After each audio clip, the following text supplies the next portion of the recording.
Assalamualaikum warahmatullahi wabarakatuh. Kembali lagi kawan di Legenda Catur Dunia. Masih dari Norway-Chess 2024 hari kedua.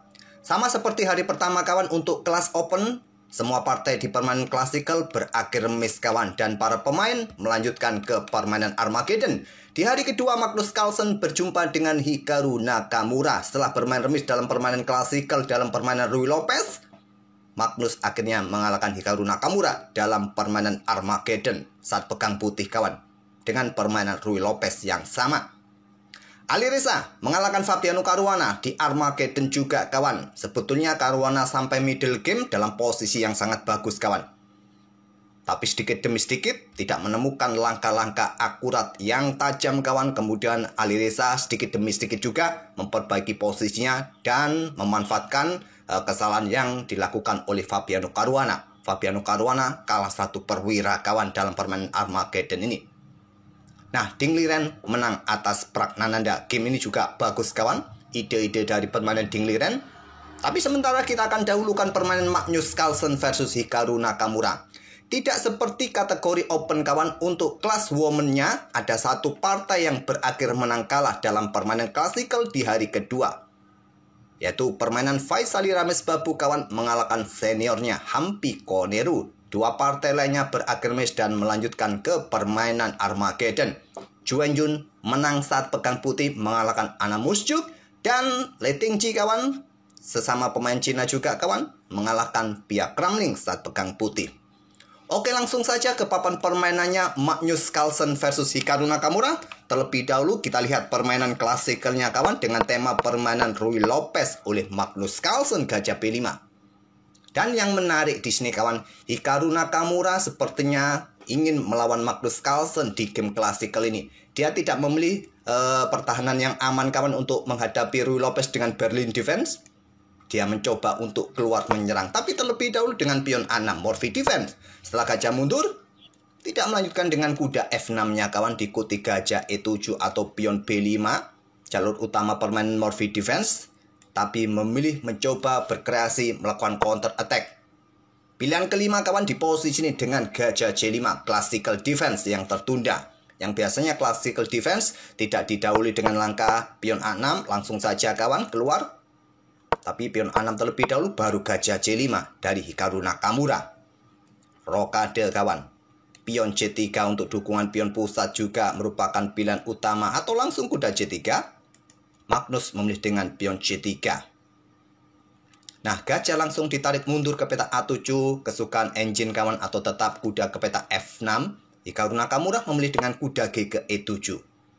Baru sekarang Magnus rokade, kuda G6 untuk proteksi pionnya kawan. Jelas dengan struktur pion C3 untuk menyerang pion pusat, untuk bongkar permainan peta pusat, untuk mendapatkan dua pion yang solid.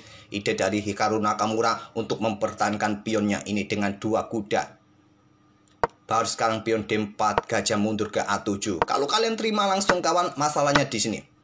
Raja sudah rokade, tidak ada lagi target, gajah bergerak ke petak B4 dan putih mempunyai dua pion sentral yang bagus kawan. Oleh karena itu, hitam kebanyakan menunda kawan.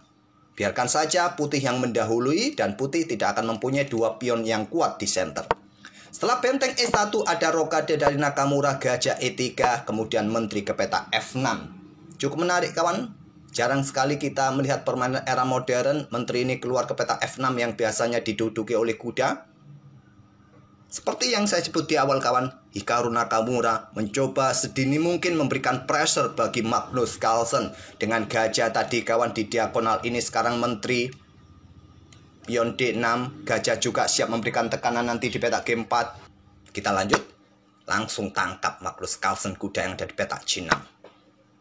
Di sini gajah G5, ini memang bentuk provokasi kawan menteri ini.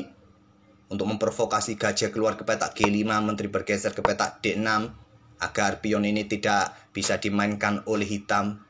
Tapi Magnus memilih simplifikasi saja, menyerahkan gajah terangnya. Memang ide Ruy Lopez kawan sejak awal bergerak ke diagonal ini untuk menyerang kuda C6 untuk memperlemah pion pusat. Sekarang sudah disikat kuda yang ada di peta C6 oleh Magnus. Kalian ambil langsung gajah di peta C6 merupakan kesukaan engine, atau dengan pion E pukul pion D4 kawan. atau ambil menggunakan pion B. Nakamura memilih dengan pion E pukul, pion D4. Gajah ambil balik ancam menteri dan terjadi baku hantam pertukaran di petak D4 kawan. Baru gajah diambil menggunakan pion D. Nakamura masih mempunyai gajah terang. Nah, coba lihat dari evaluasi bar kawan, 0,0. Dari pandangan putih kawan, ini kurang menguntungkan bagi putih. Yang biasanya kita lihat atau sejak langkah awal kawan, biasanya mempunyai sedikit keuntungan 0, berapa putih kawan. Memang tempo yang menjadi keuntungan putih. Putih mempunyai kesempatan melangkah terlebih dahulu. Ya, kalian kapan-kapan kalau main sama kawan-kawan di warung kopi atau di pos ronda, bikin aturan baru. Setelah game kedua mungkin game pertama putih melangkah dulu, game kedua baru diberikan kesempatan hitam melangkah kawan terlebih dahulu. Mungkin aturan ini terbilang cukup aneh, tapi memberikan rasa keadilan bagi hitam. Sesekali hitam ini melangkah terlebih dahulu. Oke, lanjut kawan. Kuda D2, aktifkan pengembangan perwira minor terakhirnya agar lebih cepat aktif agar bisa ikut bermain kawan. Kuda F5 setelah mendapatkan serangan pion C, menawarkan pertukaran, terjadi keseimbangan. Ya, sama-sama nanti mempunyai pion double. Tentu Nakamura menahan diri kawan. Gajahnya dikembangkan saja ke petak E6.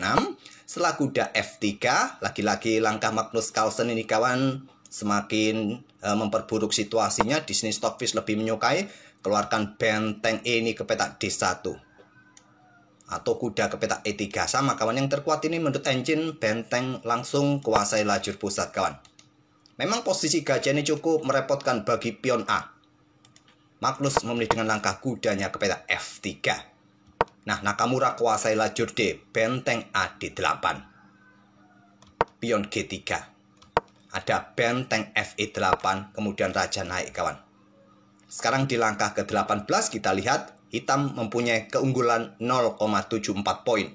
Biasanya kawan dengan keuntungan 0,74 poin ini bisa menjadi modal penting dalam permainan endgame kawan. Kalau Magnus sudah mendapatkan keunggulan sebesar segini kawan dalam permainan endgame, jangan harapkan lawan bisa menang dalam permainan klasikal atau bisa menahan remis. Tapi sekarang yang mendapatkan keunggulan hitam adalah Hikaru Nakamura kawan. Nah, Nakamura bermain dengan pion F6 untuk perkuat atau kontrol peta ruang gelapnya kawan, dan juga berikan akses bagi raja agar tidak ada masalah back rank. Di sini benteng diangkat naik ke peta E3, malah memperburuk situasi putih di sini. Sekarang keunggulan Hikaru Nakamura 1,01 poin. Ini bisa memberikan kemenangan. Nah, di posisi ini kawan, setelah benteng ini diangkat naik ke peta E3, ada ide untuk coba bermain di sisi menteri dengan pion A5 untuk mendapatkan ruang sesegera mungkin. Dengan kekuatan gajah terang kawan, apabila pion ini didorong, coba lihat, ada ruang lemah yang nanti bisa backup benteng untuk kuasai penuh lajur D yang terbuka penuh ini kawan. Itulah ide sederhananya. Jika dihentikan dengan pion, kemungkinan kalau engine yang main ya tidak dengan pion didorong langsung, mungkin cukup satu petak, tetap kawan akan memberikan ruang-ruang lemah yang bisa dimanfaatkan oleh gajah terang yang dari tadi sudah mengincar pion di lajur A ini. Tapi Nakamura memilih dengan langkah kuda mundur ke petak H8. Setelah pion H3, nah, pion H5 mestinya yang didorong. Nakamura memilih dengan pion G6-nya. Setelah kuda manuver ke petak H4 kawan, di sini ada kuda F7 dan pion G4 dan gajah mundur ke petak D7. Lanjut Nakamura. Sedikit demi sedikit mulai berkurang keunggulan dari Nakamura kawan. Kemudian ada benteng AE1 dobling di lajur E, lanjut Magnus Carlsen. Nakamura coba reposisi untuk mendapatkan diagonal terang panjang kawan. Tidak lagi mengincar pion di lajur A. Dan ini memberikan keuntungan Magnus kawan, geser bentengnya, sudah tidak khawatir soal pion ini yang nanti akan didorong maju. Ya, masih juga ada gajah di sini, tapi tentu dengan pion B3, pion A4, sisi menteri bisa tertutup. Bisa ditutup oleh Magnus Carlsen. Ada raja G3, benteng E6, kemudian pion B3, jelas pion A, pion C siap dimainkan kawan. Raja F8, pion C4, di sini ada pion A5, pion A4. Sekarang terlihat sangat tertutup di sisi menteri kawan. Dan pion B6, kemudian kuda G2, lanjut Magnus, pion G5, benteng E2 kawan, dan benteng D1. Provokasi tadi dari Magnus kawan memberikan kesempatan bagi benteng hitam menusuk ke baris pertama. Ada kuda E1, di sini benteng dobling di lajur D oleh Nakamura untuk hentikan potensi kuda ini macam-macam manuver-manuver. tapi benteng C3. Pion H4 diadu menurut engine yang terkuat memilih dengan benteng C3. Kemudian kuda D8 siap mengisi ruang nanti, coba mungkin menantang pertukaran ataupun juga untuk mendapatkan posisi di sentral yang bagus kawan. Kuda E3, pion E5 menurut engine yang kuat kawan. Tapi kuda E3 pilihan Magnus, benteng D2 menantang pertukaran kawan. Sepertinya di sini Nakamura miskalkulasi di mana benteng bergeser ke B1, nanti diisi benteng mungkin juga naik ke petak D1 jika tidak ada ancaman kuda kawan. Mengisi baris pertama, tapi langsung menantang pertukaran, benteng diterima oleh Magnus. Kemudian kuda F3 serang benteng, baru benteng mencoba menekan pion di lajur B yang menggantung kawan, dan juga mengincar pion di petak F2. Kuda D5, langkah bagus untuk mengincar pion-pion lemah ini kawan. Nah, di sini sikat. Dan mereka sepakat remis di langkah ke-35 ini kawan. Nah, apabila permainan tetap dilanjutkan dengan komposisi perwira yang sama, kualitasnya pun sama, dengan jumlah pion yang sama kawan, strukturnya seperti ini, ya sudah tidak bisa memberikan progresif yang bagus. Dengan langkah-langkah presisi pun tidak akan memberikan posisi kemenangan bagi kedua belah pihak. Tahu sama tahu, mereka sepakat remis di posisi ini setelah kuda ke D5 langsung disikat oleh Nakamura di langkah ke-35. Kita lanjut ke permainan Armageddon-nya kawan. Idenya masih sama, permainan Ruy Lopez Murphy defense. Masih permainan classical defense. Rokade, kuda G ke E7. Nah, sekarang tidak lagi bermain dengan pion C3. Ya, langkah brilian seperti ini menurut engine pasti ya masih cukup lumrah kawan. Untuk mendapatkan satu pion, nanti juga ada garbuan counter attack yang dilakukan oleh putih, oleh Magnus, dan counter attack juga oleh Hikaru Nakamura dengan pion B5-nya. Magnus tetap mempertahankan gajah terangnya kawan. Gajah ambil pion D4, ambil balik, kemudian di sini ada pion D6 untuk proteksi kuda, dan juga ada jebakan. Jebakannya apa? Ya tentu pion C5, tempo ancam menteri, dorong lagi, ancam gajah, gajah akan terjebak. Diantisipasi dengan pion C3, berikan ruang bagi pergerakan gajah kawan. Rokade Nakamura, kemudian gajah F4, di sini ada pion C5, menteri mundur ke petak D1 kawan, gajah B7 mendapatkan diagonal terang panjang. Ya seperti yang kita lihat tadi kawan, dengan korban kuda sementara, Magnus mendapatkan gajah gelap, Hikaru Nakamura menawarkan pion D4 tadi, disikat kawan.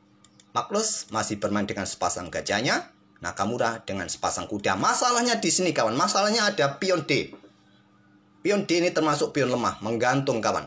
Ada pion yang powerful di petak E4 untuk menjaga potensi pion ini didorong.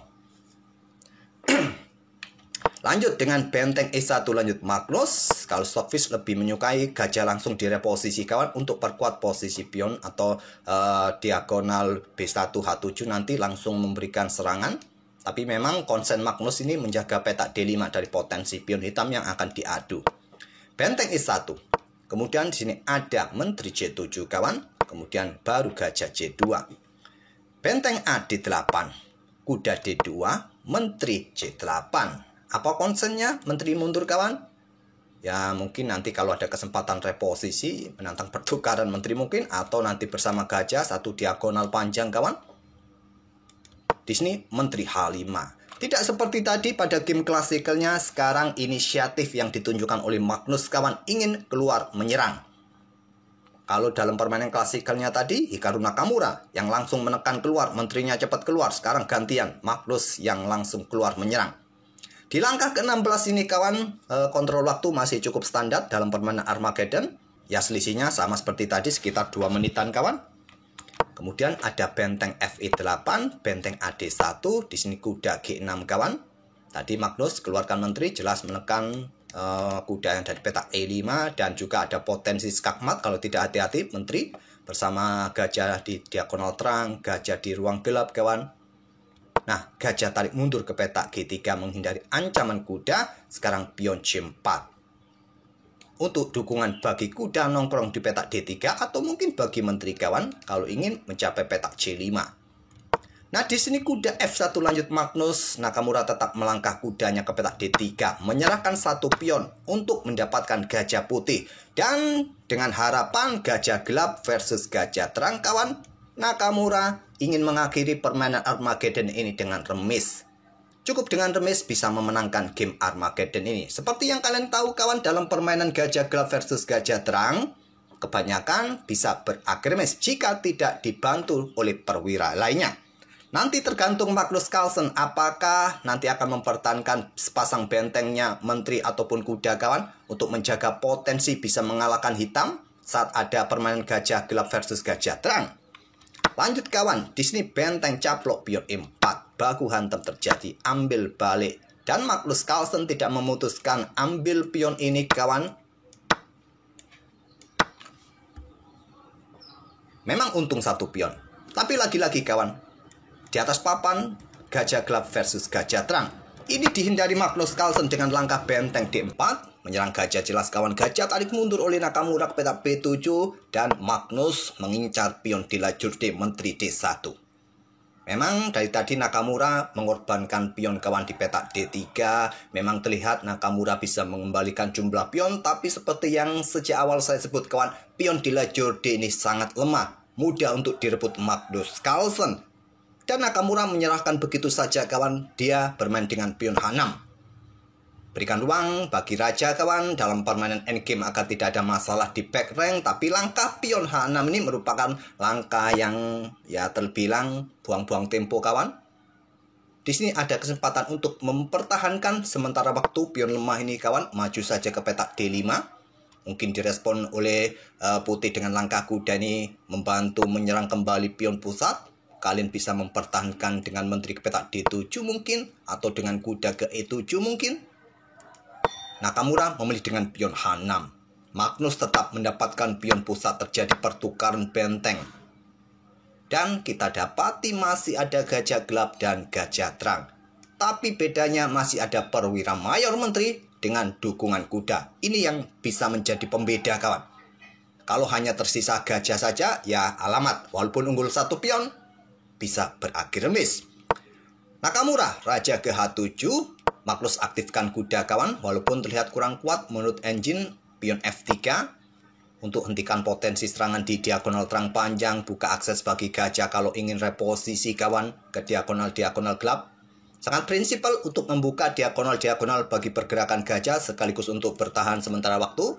Tapi Magnus Carlsen tidak ingin kehilangan tempo untuk aktifkan kudanya kembali ke petak E3, menteri E8, menteri D4, dan di sini menteri C6. Jelas mengincar di sini, kawan. Tapi masih ada kuda yang cukup kuat untuk proteksi atau mungkin dengan pion F3.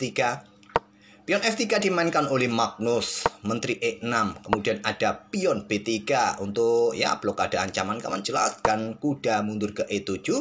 Nah, menteri D3 skak, blokade menantang pertukaran. Memang harapan Nakamura sejak awal seperti itu, kawan. Bermain atau simplifikasi merupakan ide untuk mendapatkan permainan remis, walaupun minus satu pion. Tapi lihat, evaluasi engine ini memberikan keunggulan bagi putih sebesar 1,57 poin. Lanjut, kawan.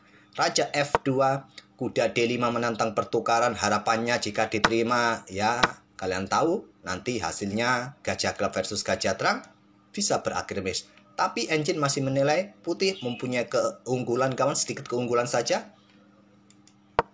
Tapi ya kebanyakan bisa berakhir remis, kawan. Magnus Carlsen menolak mempertahankan pionnya, kawan. Nah, pion F6, raja E2.